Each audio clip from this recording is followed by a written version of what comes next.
Just ahead on Being Well, registered dietitian Kristina Adams from the Sarah Bush Lincoln Health System will be here to talk about weight loss, food, and eating strategies that can help you maintain a healthy weight and relationship with food for a lifetime. That's coming up next, so don't go away.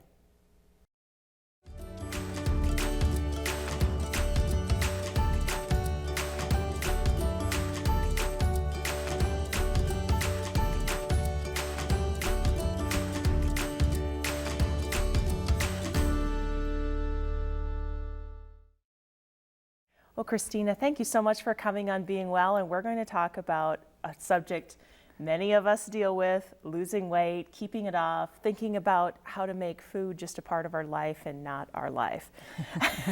We've all either personally or we know people who have lost weight and then gained it back. Why do you think people fail at keeping it off for the rest of their life? After having done this for over 12 years now, it seems to be that we tend to pick a diet that's not going to work long term. So, and I think the word diet also has its own little, idiosyncrasies to it. But I think it has to be more of a lifestyle focus and make sure that you're looking at something that's realistic for you, that you can follow long term, not just for the here and now to get me to the class reunion that's coming up, but something you can live with. So why, in theory, and then as we talk about it, lifestyle, that just seems like such an easy concept, but it's really hard. Why are we so centered on food? Well, I think that's why. I think actually lifestyle thinks like, oh my gosh, that's forever and always. So it's such a long-term thought that sometimes we can't think that far ahead. If you think about all the planning we put in to go on a vacation, that's actually how we should approach, how we eat and how we live our lives. That we're putting in that much detail and that much effort into making healthy food choices, being physically active, stopping smoking, all those things that go into being healthy. Do you think sometimes people say, I'm going to make a lifestyle change and I'm going to start exercising and lose weight and quit smoking and not drink pot? Is it a problem when you try and change everything all at once? It can be, because it's overwhelming. So sometimes that will, you get flustered. If one thing flubs up, then you think, oh, I can't do this, and you throw the towel in. But I think it's good to have those goals, but they're very global. So I think you need to narrow it down to, okay, I'm going to start exercising. Well, what's that mean? How much? What kind of exercise? What time of day? Just what's going to work for you? Is it taking a walk during your lunch break? Great, that's fine. It doesn't have to be, train for a marathon kind of activity. Same thing with eating healthy. Maybe you eat out every day of the week. Maybe back that off to 3 days a week you'll eat out, and you'll take your lunch 2 days a week to work. Just trying to ease into it and make little changes as you go, but you always have to constantly be evaluating. So what are some of the things you tell people, you're a dietitian, this is your field. What are some things that you say, let's make some lifestyle changes? You mentioned a few of them, not going out to lunch every day, maybe going out to lunch 3 times a week. Give us some other practical things that we can think of. Probably the best place to start is record keeping. It's very easy to do. You can just start right now. Write down everything you're eating for the day and if and when you exercise and how long, put as much detail into it as you can, and use that as kind of your skeleton per se, if you want to, as what to pick and choose from as needing to work on. So you can really identify, are you snacking all day long, and what are you snacking on? So that might be some places to make some changes. If you're constantly running to the vending machine, or if you're running out for fast food, then that's kind of a red light that, okay, I need to start, backtracking and thinking, okay, I need to grocery shop smarter. I need to pack lunches. If you're like me, I need to remind myself to get my lunch out of the refrigerator and take it with me to work. I don't know how many times I've left it in the refrigerator. And just kind of take it, a step at a time. But record keeping always is going to tell you all the good, the bad, the ugly. It's right there on paper, or with technology. If you have a smartphone, there are so many applications that are free that can track your food. Oh my gosh, those have just exploded in the last year. Some of my patients really love them, because we started with paper record keeping, and some of my patients were coming to me with all these new ways they would do it on an Excel spreadsheet and all this stuff, and all of a sudden the apps came out, and it just has really made a big difference for a lot of people, especially those that really didn't like the pencil paper route. They wanted, they were more analytical, or they wanted more of the techie part of it, and whatever works. Whatever works for you is fine. We have a specific record book sometimes we tell patients to pick up, but I'm like, whatever works for you. I need to have lines. Some of the record books, are just blank pages. I need to have lines to write on. So, just making it what's going to be easy for you. So let's talk about, get down to, how much weight does someone need to lose? Do you always go by you need to lose X amount of pounds, or is it better to look at it as a percentage of body fat or reducing your body mass That's index? a great question, because a lot of times we have in our mind, what is going to be good for me, or you see on a chart, this is what I should weigh kind of thing. But I always pose to the patient, what is a weight you felt comfortable at that you've been at before that would be a good target? Because let's pinpoint, what is individual for everyone that would work. And then also looking at what's realistic as far as activity level, what your age was when you were that weight and what you are now, your lifestyle, maybe you have a few kids and your job's changed, and there's lots of factors that go into it. But there's an easy math rule of thumb. For women, we take our weight times 10. For men, take your weight times 11. And that will give you a rough idea of how many calories you're actually consuming to keep yourself at the weight you're at. Okay. So with that being said, easy math, if you're a woman and you weigh 200 pounds, 2,000 calories. So if you want to be 150 pounds, you want to lose 50, or you want to be down to 1,500 calories a day. So you're cutting out 500 calories. So that is daily. Sounds like a lot. It does. But it could be, a bagel and a can of pop. I mean, it could be 2 food items you cut out per day. But most of us would like to see a balance. You don't want to have to cut things out. So maybe add in a little exercise, cut out a little bit of food. Because it is there is a math you have to expend, or whether through exercise or not eating this, that, 3,500 calories. Right. Is what gets rid of a pound. Oh, is a pound. She brought a pound of fat. Look at that. That's just 1 pound. And you have to keep in mind, sometimes we think, I could want to lose that right here. But it doesn't it's work that way. overall, yes. So when you lose a pound, you may not notice it. You may show on the scale, you think, big deal. That's a pound. Yeah. And so carry. It is a big deal. 10x. It's heavy. It's kind of. I know, I gross. relate it to when I picked my child up. He's 3 years old. He had his 3-year physical, 32 pounds. That's about how much weight I gained when I was pregnant. I'm lugging him around. I'm like, wow. It just, when you put it in perspective, because, if you gain weight, you're carrying around, it may not hit home as much as when you're picking something up. I've had patients who picked up, bags of salt in the winter or something like that, and they realize, like, oh my gosh, I lost that much weight. Yeah. And there's just something about it doesn't quite click until it's like outside of you or inanimate or if something. you're at the gym and you're lifting weights and you're holding 2 10-pound weights, you can feel that pressure on your feet, and you think, wow, I carried that much extra around. Yeah, it really kind of comes to light. I think, when you compact it like that. I know I watched The Biggest Loser one time, and they had them put weighted vests on for the amount of weight that they had lost to that point, and had them walk a track or something. And I was like, that was a great idea, because then it just hits home a lot more. Because I think as you lose it gradually, you start feeling better, it's the weight coming off, but when you put a number to it and a weight to it as far as an object, I think it really... Well, let's talk about weight loss per week. What is a realistic goal? Because when we do see shows on TV where people are losing 8, 10, 12 pounds in a week, that's not very realistic. For the rest of us who, have jobs and kids and all that sort of stuff. What's a good target for if you really want to start a weight loss program? How much weight should you be losing per week? Ideally 1 to 2 pounds. It's pretty standard recommendation. Men are always going to lose it quicker than women, so we can't compare to those guys. Darn it. And also we can't compare to someone else, because we're all going to lose weight at different rate based on how much we're starting with, what our starting weight is, also how much activity we're able to do. Maybe, like you mentioned, what lifestyle factors are interfering or not, kind of holding you back a little bit. So trying to work around those things. So I think it's just a good, nice, steady pace. And you might notice 1 week you don't lose any, but the next week you might lose 2 or 3.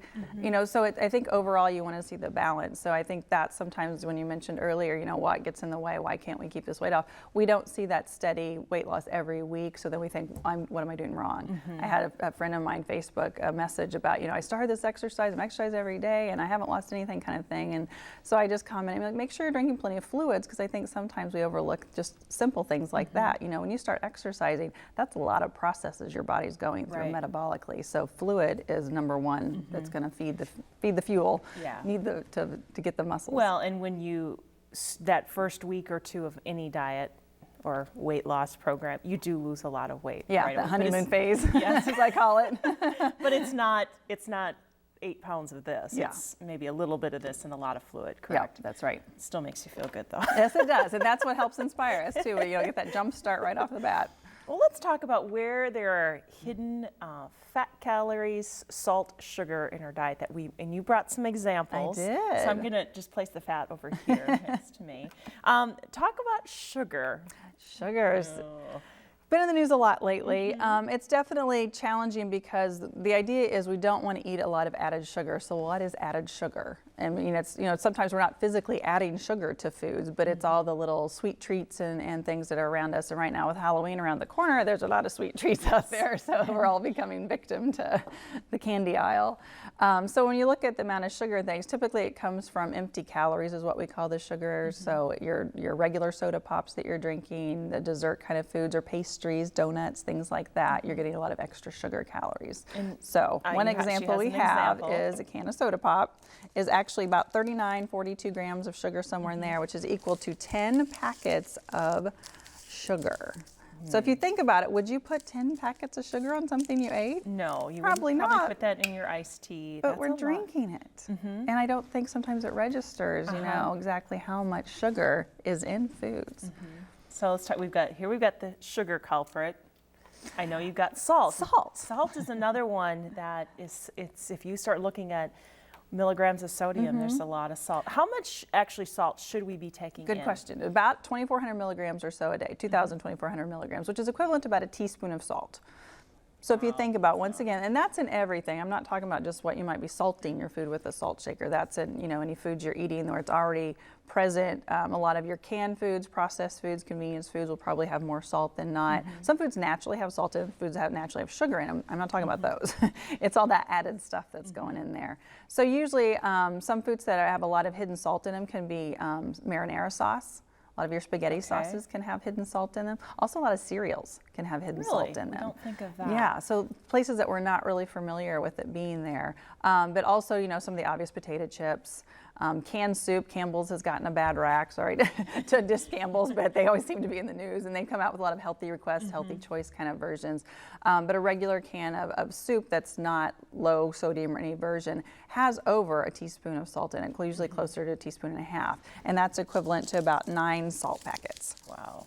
So if you think about it, how much is in a salt shaker? If you think, a few dashes here and there there's so many different salt shakers out there, who knows how much you're getting. Yeah. So is all salt the same? We get those fancy sea salt grinders, and it's, the salt is pink or it's flavored. Is that any better? Not really. I had the question about sugar too, about corn syrup versus fructose. Sugar is sugar, salt is salt. The only difference is you may not use as much because they're more flavored sometimes, depending on the granulation of the salt. So you might notice you use a different amount, which might help you cut back. One rule of thumb I always tried to help with patients who were accustomed to using salt a lot was to put a teaspoon of salt in a bowl and use that throughout your day to pinch into your food, so then you controlled it instead of just shaking around and mindlessly not knowing how much you're salting your food. Right. And you've got one other culprit. One other. Sugar, salt, and fat. The thing that tastes so good in so many things. And there are healthy fats and bad fats, just as like we said, there's natural sugar and salt in food. So when we think of fat, you have to be careful with all the unhealthy fats, which are the saturated fats. So we think of your fried foods, the solid fat you see around, that's visible on meat or something. Those kind of places are where your heavy fats are going to come from. So everybody's probably had one of those big old fried onions at a fair, festival sometime this summer if you go out to eat. This is how much fat is in one of those. This is fried onions. That's a lot. It's about 250 grams of fat is what you're looking at. So can you give us some recommendations when we look at food labels, because we all need to be better label readers? What are some of the things that we should look for that might be red flags when you're looking at grams of fat, grams of sodium? Do you have some ranges that we should look for? I don't necessarily have ranges, but I always tell patients, even if, that sometimes that nutrition label can be a little overwhelming for some, because like you just said, what do we read on there? I always tell patients, turn the label around, look at the ingredient list, because we know it's listed from most to least. Yeah. So look and see what those first 3 to 5 ingredients are. That tells a lot right there of how much is in that food. If you're not into numbers, you're not into percentages, you don't really like the nutrition number label part, The ingredient list will tell you a lot right there. So you can look and see, is corn syrup the first ingredient? Is salt in the first 5 ingredients? What kind of fat is used? Is it hydrogenated, partially hydrogenated? There's a lot that can be said in that ingredient list. Okay, so, but be a smart label reader and also look at the serving size. Yes. On that can of soda, that's, how big is the serving size? This one's actually, right on the money. 1 serving is 1 can. But yeah, you're right. When you get the 20-ounce bottles, you're supposed to be 2.5 servings. So you're supposed to share that with someone. Or those someone. bag of potato chips that you get at the convenience store that are a small bag, that sometimes they're 3 servings. Yeah. And you could easily eat the whole thing. So the number of servings is definitely part of the label to pay attention to. Well, now a lot of our restaurants, fast food restaurants, some sit-down restaurants are starting to post calories on their menu. What do you think of that as a dietitian? Is that a helpful thing? I think it can be. It can be very helpful. I know they've done a lot of research behind the scenes looking to see if what that is on the label actually is what they got served, kind of thing.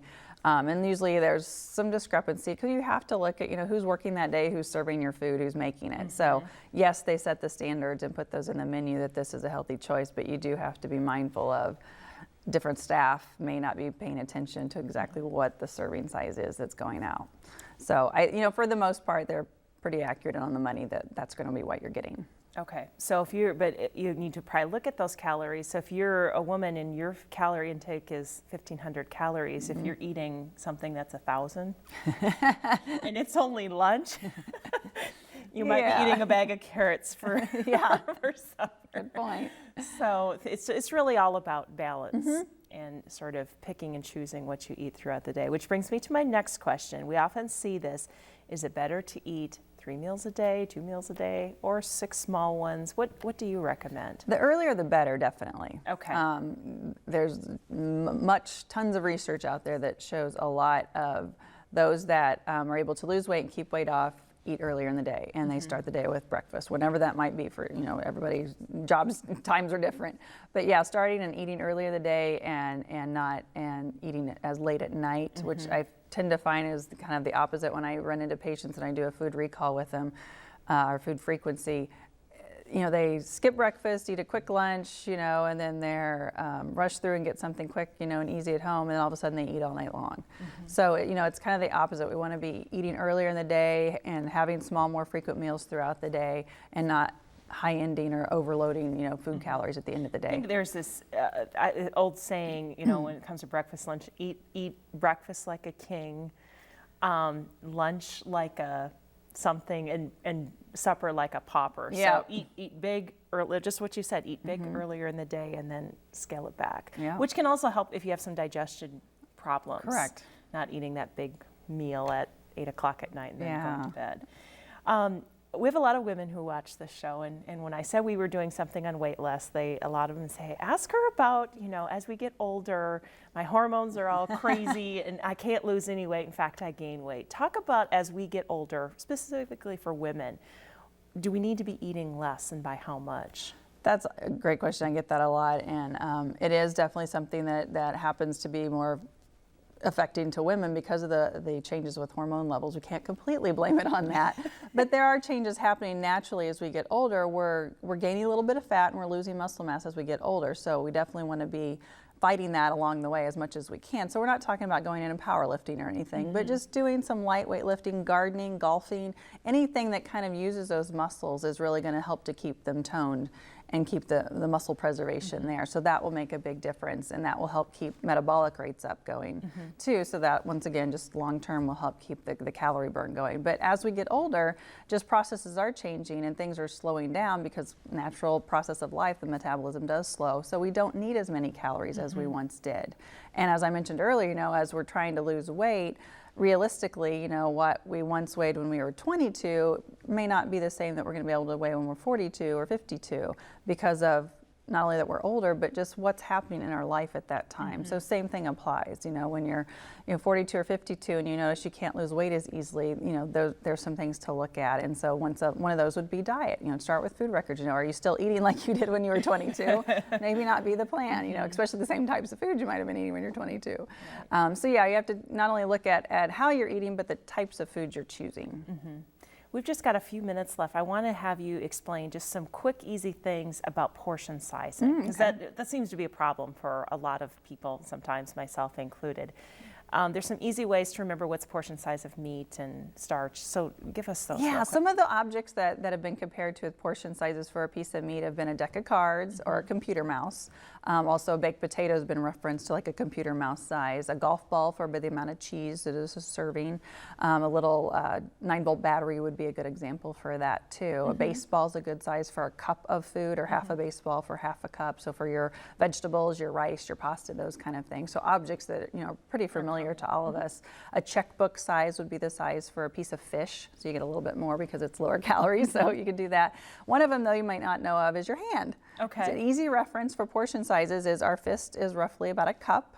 Okay. The palm of your hand for meats, red meats, chicken and pork. Not the whole hand. The whole hand is just for the palm. fish. Okay, the whole hand. The whole for hand fish. is for fish, but the palm is just for those meats. Okay. And then your thumb, the whole thumb is a tablespoon, and then just this tip of your thumb is a teaspoon. Okay. So That's hopefully good. when you're eating out, we've all got a We'll be hand that we going, can portion size. So And you get there and the piece of meat you ordered is like your hand plus somebody else's. You probably need to cut that that's up. right.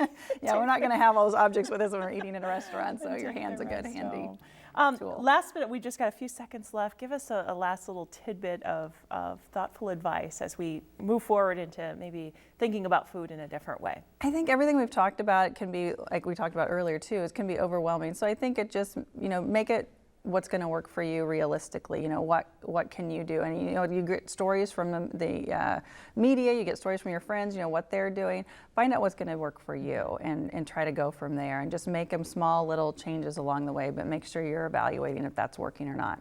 Okay, sounds good. Thank you so much You're for coming welcome. on, bringing some fat Take and my models other with fat, me. sugar, and great advice. Thank you so much, Thank Kristina. you.